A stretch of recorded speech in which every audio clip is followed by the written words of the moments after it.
Now, rounding out the many interests involved in all of this is the Australian Chamber of Commerce and Industry. It represents larger sized businesses, typically, along with the trade union movement and ACCI. Its chief executive, Andrew McKellar, is here in Parliament House today, preparing the ground for the summit proper on Thursday and Friday. Andrew McKellar, we're in the countdown now to the Jobs and Skills Summit. Seems like lots of industry organisations are cutting deals between themselves, small business and the ACTU being the latest example. Where's your slice of the action? Well, look, I think we're working on agreement on a broad range of fronts on the weekend. We came out with a joint statement between the ACTU, BCA, AI Group and ourselves on skills and training. I think that's a very good start. This is an absolutely fundamental area. We've got to get our skills and training investment right, and we've got to ensure that employees can get those skills that they need. They can take them with them wherever they go during their career, and it'll benefit them for life. And that will be pulling in federal and state responses as well, I imagine, in heading down that path. Correct. Enterprise bargaining, though, seems to be much more of a sticking point. As a starting position, do you want to see it reinvigorated to open the door to more meaningful pay and sustainable pay increases? Well, absolutely. I mean, the starting point from businesses' point of view is that if we get increases in productivity, then of course that should be resulting in real wage increases. That should be translating into real wage increases. But it hasn't been, and there have been productivity increases. That's right. So it hasn't been. The system is broken. I think all sides are saying that. All sides are acknowledging that the bargaining system is broken.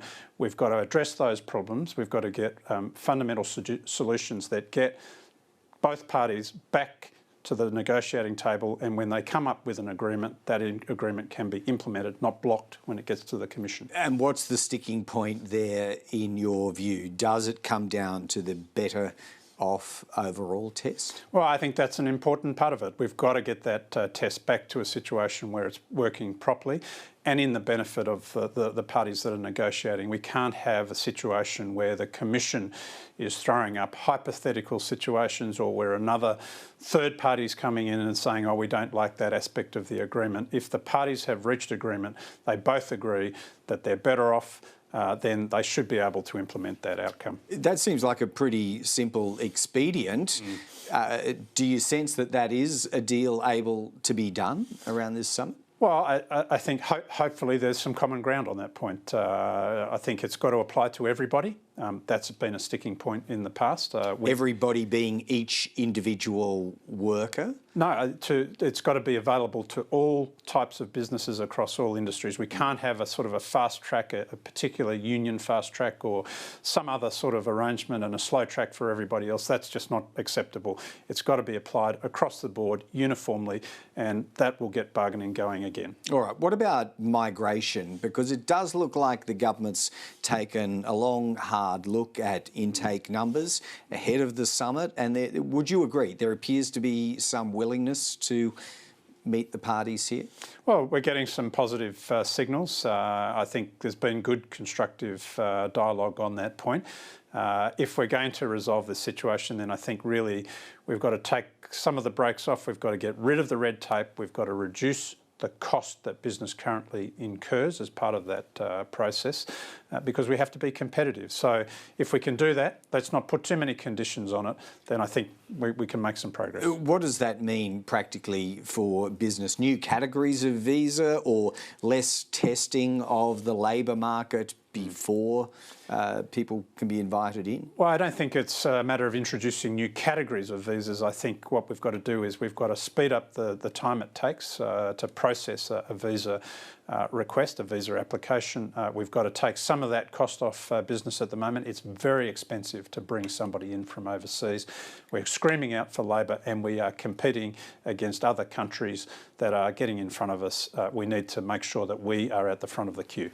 As you would expect, heading into a gathering with 100 participants, there are lots of items on the wish list. Many of them do carry a federal financial contribution directly or indirectly, which does raise the question, and has been put to the Treasurer, how would you pay for this? He says $1 trillion worth of debt, but it is getting plenty of questions asked about stage 3 tax cuts as well.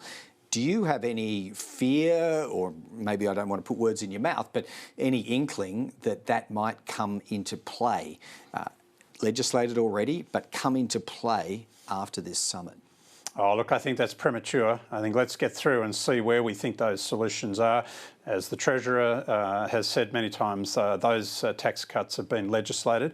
I think it's a big step to contemplate reversing them at this point. I think we've got to see how the summit comes out, and then obviously if there are things that have a price tag, then we're about to go into a budget process. So that's the time, I think, to really have those discussions. There are some influential people of the Greens, not without influence in the current Parliament. David Pocock from the ACT is another, explicitly calling for them to be revisited. Do you see that and sense any sort of campaign or building momentum? Well, there are probably no surprises from at least a part of that agenda. So, but look, at the end of the day, the government has to determine its policy. The Treasurer and other ministers will be working on the budget process. I think those discussions can come as we get on the other side of the summit. All right, well, that is probably a discussion we'll be having all the way through to October, if not beyond. Andrew McKellar, still a few days to run, then the summit proper. We'll probably catch up again. Great. Thanks, Greg.